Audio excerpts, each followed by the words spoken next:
4 પ્રકારની પાપડીઓ છે।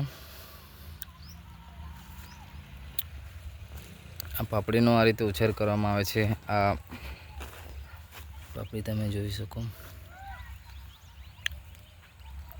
જેના કારણે એની જે લાગ આવતી હોય એ પણ બહુ ખૂબ સારી રીતે આવતી હોય છે। આ તમે જોઈ શકો છો।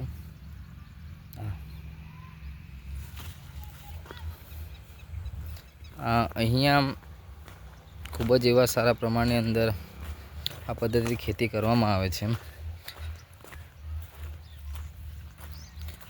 જે તમને બતાવવાનો પૂરેપૂરો પ્રયાસ કરીશું। આ જે છે એ આપણે સુરતી પાપડી છે। પેલા બાજુ ડુંગળીનું વાવેતર કર્યું છે, બાદ પેલા બાજુ તમને બતાવ્યું તે પ્રમાણે ત્યાં પાલક, મેથી, મૂળા, રીંગણની પણ અલગ અલગ વેરાયટીઓ છે, મરચાંની અલગ વેરાયટીઓ છે। દરેક જે બી અહીંયા છોડનું વાવેતર કરવામાં આવે છે તેનો એક્સપેરિમેન્ટ કરવામાં આવે છે, તેની પૂરેપૂરી સારી રીતના ચકાસણી કરવામાં આવે છે। ત્યારબાદ તમને બતાવવાનો પ્રયાસ કરીએ કે આપણે આ રહી વ્હાઈટ પાપડીઓ અને આ મલ્ચિંગ પદ્ધતિ, જેની અંદર ડુંગળીનું વાવેતર કરવામાં આવેલ છે। આ જો તમે એનું વાવેતર કઈ રીતે કેટલું છે, જેથી કરીને ઘાસચારો એને નડે નહીં। ઘાસચારો જેટલો ખેતીની અંદર હોય એટલું પાકને નુકસાન પહોંચાડે, અને એના થકી જ જે જીવાતો છે એ આવે, અને રોગ જીવાતો, જેથી કરીને એને પોષક તત્વો મળતા ન હોય। આપણે ક્યારેક કહીએ ને કે અમારો પાક છે તેનો ઉછેર એટલો થયો નથી, એનું શું કારણ હોઈ શકે?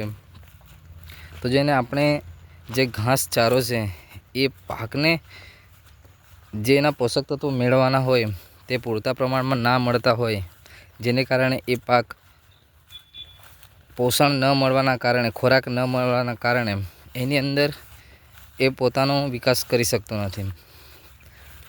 આ જેટલા પ્રમાણમાં પણ છે તમને બતાવવાનો પૂરેપૂરો પ્રયાસ કરીશ। બીજું કે એ બાજુ અલગ અલગ ફૂલની પણ જુદી જુદી વેરાયટીઓ છે।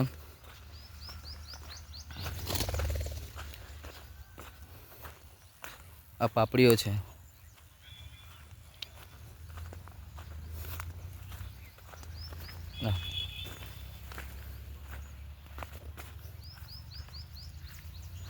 જો આપણે ઘરની આંગણ કિચન ગાર્ડન કરવા માંગતા હોય અને કિચન ગાર્ડનની અંદર જો આપણા આસપાસ જેટલી પણ જમીન હોય એનો શ્રેષ્ઠ અને સારી રીતે ઉપયોગ કરીએ તો આપણે સારી રીતના એનું ઉત્પાદન પણ આપણે સારી રીતે મેળવી શકીએ છીએ। અહીં આજે તમને પાપડી બતાવી તેમ પાપડીઓ છે।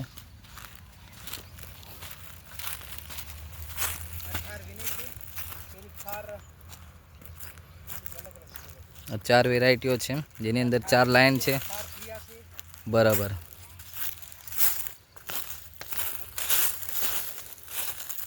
આ અમારું સંકુલ, અહીં અમે નિવાસ કરીએ છીએ। આ લગ્ન પ્રસંગોની અંદર શોભામાં વપરાતું ફૂલ છે।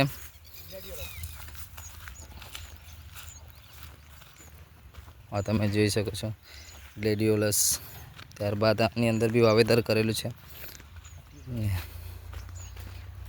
ટ્યુબરોઝ અને સ્પાઈડર લીલી।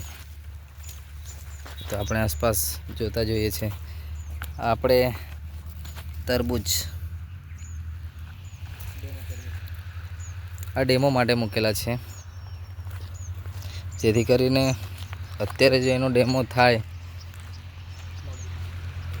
તો ભવિષ્યની અંદર આગળના સમયમાં આની ખેતી વધારે પ્રમાણમાં કરી શકાય।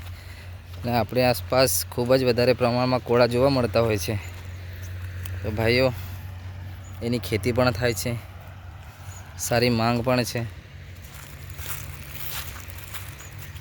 કોળા એક્સપેરિમેન્ટ માટે જ મૂકેલા છે। આ રહી કાકડી, જે મેં ત્યાં નેટ હાઉસની અંદર બતાવેલી તે કાકડી અને આ કાકડીની અંદર ઘણો ફેર હોય છે। આનું અત્યારે ઉત્પાદન ચાલે છે, એનું હાર્વેસ્ટ પણ કરવામાં આવે છે. વેરાયટીનું નામ ખુશી કાકડી.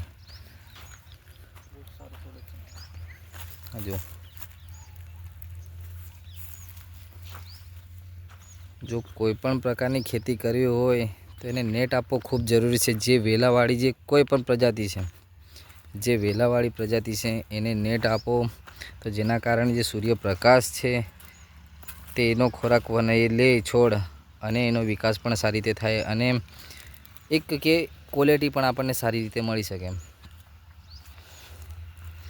અને જો આપણા પાસે કેટલા બી પ્રમાણમાં ખેતી હોય, ઓછા પ્રમાણમાં હોય, અને જો આપણે વ્યવસ્થિત આપણે ખેતી કરવા માંગતા હોય તો ખેતી બહુ જરૂરી નથી કે બહુ મોટા પ્રમાણમાં હોય છે. આપણી પાસે જેટલી પણ ઉપલબ્ધ હોય તેની અંદર આપણે આ ખેતી કરી શકીએ છીએ. અને આ કાકડી જે પણ ખેડૂતો કરે છે તો લગ્નના પ્રસંગે આનો સલાડની અંદર બહુ જ ઉપયોગ થતો હોય છે. જો આપણને સારી રીતે થઈ જાય તો આપણે બહુ સારી એવી ઇન્કમ આપણે મેળવી શકીએ. એમાંની જ ત્યારબાદ આ એક અનેક અલગ જાતની વેરાયટી છે.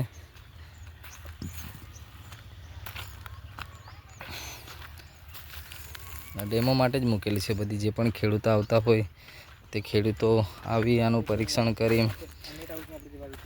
અને આ નેટ હાઉસમાં અમે જે કરી છે એ અને અહીંયા કરી છે એની અંદર ખૂબ ઘણો ફરક જોવા મળે છે.